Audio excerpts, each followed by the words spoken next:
The lights rise slowly, revealing a packed theater buzzing with anticipation. The familiar glow of the stage reflects off the judge's desk, where Simon Cowell sits in his chair, arms loosely folded, eyes scanning the room with his trademark calm seriousness. For decades, Simon Cowell has been the man who changes lives with a single sentence. Known around the world for discovering raw, unforgettable talent, Simon has built a reputation for being brutally honest, deeply emotional when moved, and impossible to fool. When he listens, the world listens. Tonight feels different. There is a tension in the air, the kind that tells you something unexpected is about to happen. The host steps forward and announces the next contestant. A young woman walks onto the stage. She looks nervous but determined, her steps careful, her hands slightly trembling as she waves to the audience. She introduces herself softly, her voice shaking just enough to reveal how much this moment means to her. She explains that music has been her escape, her safe place, the one thing that stayed with her through every struggle. The judges listen politely. Simon leans back, unreadable. The music begins. A gentle instrumental track fills the room. The singer starts carefully, following the melody, staying safe. Her voice is pleasant, controlled, trained. The audience listens, some nodding, some waiting for something more. It is good, but not extraordinary. Simon tilts his head slightly. He taps his fingers once on the desk. Something in his expression changes. Halfway through the first verse, Simon raises his hand. The music stops. A collective gasp ripples through the audience. The singer freezes. Her eyes widen. Her heart feels like it might break through her chest. This is the moment every contestant fears. Simon Cowell stopping a song rarely means something good. Simon leans forward toward the microphone. "Can I stop you for a second?" The theater goes completely silent. "You're good," Simon says calmly. "But I feel like I'm not hearing you." The singer swallows hard. She nods, unsure what to say. Simon pauses, choosing his words carefully. "I want you to sing this again," he says. "No music. Just you. Sing it a cappella." The audience murmurs. The other judges exchange looks. This is not common. This is a test reserved for moments when Simon senses something buried beneath the performance. The singer's hands begin to shake. A cappella means nowhere to hide. No instruments. No safety net. Just her voice and the truth behind it. She takes a deep breath. The room feels suspended in time.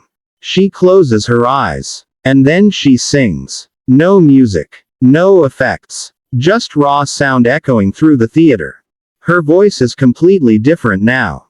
It is fragile, honest, unprotected. Every note carries weight. Every breath feels personal. The audience leans forward. You can hear people holding their breath. Her voice cracks slightly, not from weakness, but from emotion. And instead of hurting the performance, it transforms it. Simon's expression changes instantly. His eyes lock onto the stage. His posture straightens. This is what he was waiting for. She sings about heartbreak, about being invisible, about fighting to be heard in a world that never listened. Each lyric lands harder without music. The pain in her voice is undeniable. This is not a performance anymore. This is a confession. One judge wipes away a tear. The audience begins to feel it too. A woman in the crowd presses her hand to her mouth. Someone whispers "wow." Another person quietly cries. Simon doesn't move. He doesn't blink. As the final note fades into silence, the singer lowers her head, afraid to look up. She knows she gave everything. She doesn't know if it was enough. For a moment, nobody speaks. Then the audience explodes into applause. It starts slow, then grows louder, stronger, until the entire theater is on its feet. A standing ovation. The sound crashes over her like a wave. She looks up, shocked, tears filling her eyes. Simon finally speaks. "That," he says quietly, "is who you are." The room goes silent again. "When you walked out here," Simon continues, "You sang like someone trying to impress us.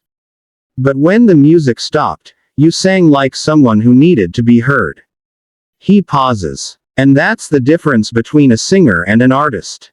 The singer begins to cry openly now, covering her face with her hands. This is the moment she dreamed of but never believed would come. Simon leans back, his voice softer now. "Never hide behind the music again. What you just did took courage. Most people can't do that." One of the judges adds that the a cappella performance felt more powerful than the original version. Another judge says they felt every word, every emotion, and that it was unforgettable. Simon nods in agreement. "That performance," he says, "is why this show exists." The singer nods through tears, barely able to speak. Simon smiles slightly. "I stopped you because I believed there was more. And you proved me right." The audience erupts again. The votes are cast. Yes, yes, yes, yes. She advances. As she walks off the stage, still shaking, still crying, the crowd cheers her name. Backstage, she collapses into tears of relief, knowing that one terrifying moment of silence changed everything. The camera cuts back to Simon Cowell, watching the stage thoughtfully. Moments like this remind everyone why Simon Cowell is one of the most influential figures in music history. Not because he is harsh, but because he listens beyond the surface. He listens for truth. And when he hears it, he gives it a chance to change a life. Tonight, he didn't just stop a song. He uncovered a voice the world needed to hear. Backstage, the noise of the audience still echoes faintly, but it feels distant now, like a memory already slipping away. The young singer sits on a small bench, her hands still trembling, her chest rising and falling as she tries to understand what just happened. Crew members smile at her as they pass, some offering quiet congratulations, others giving her space, sensing how overwhelming this moment is. She keeps replaying it in her head. The silence, Simon's voice, the fear, the truth. Out on the judge's desk, Simon Cowell remains unusually quiet. He stares toward the stage, lost in thought.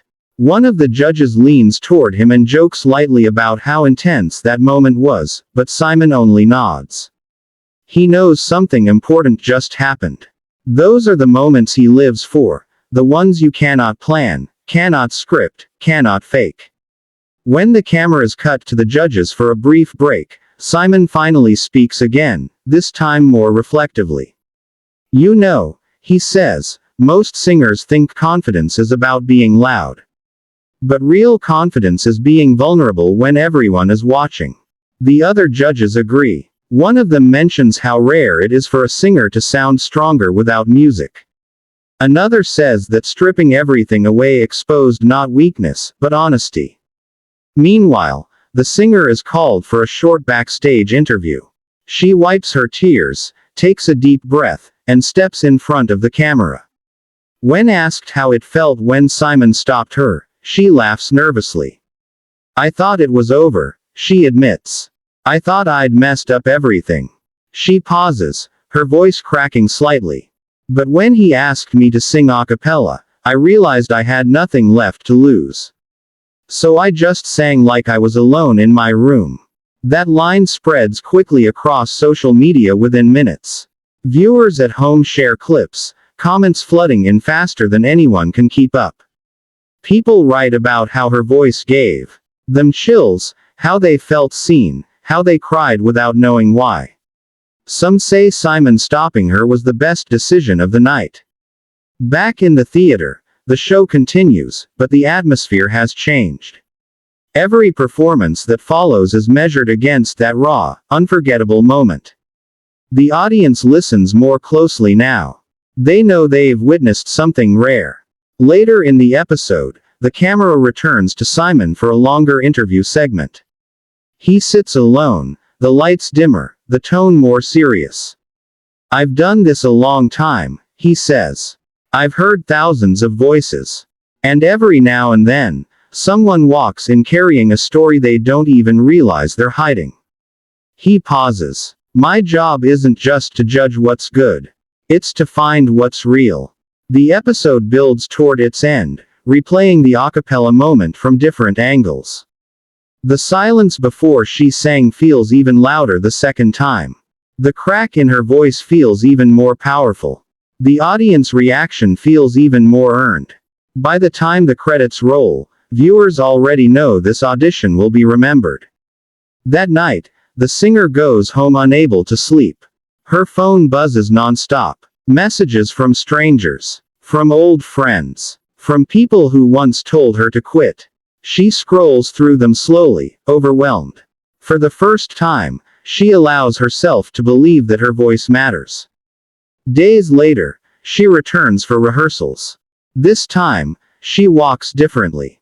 Not louder, not bolder, just more honest. Simon watches from afar, noticing the change immediately.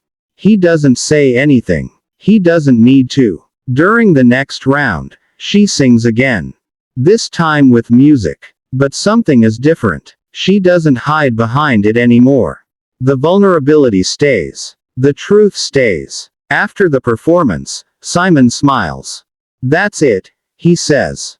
That's the voice I heard. The audience cheers, knowing they are watching the growth of an artist, not just a contestant. As the competition moves forward, clips of her acapella moment continue to circulate. Millions of views, reaction videos, people singing her song in their bedrooms, just like she once did. Her fear becomes someone else's courage. And it all started with silence. With one man brave enough to stop the music. With one singer brave enough to keep going. Because sometimes, the moment that feels like the end is actually the beginning of everything.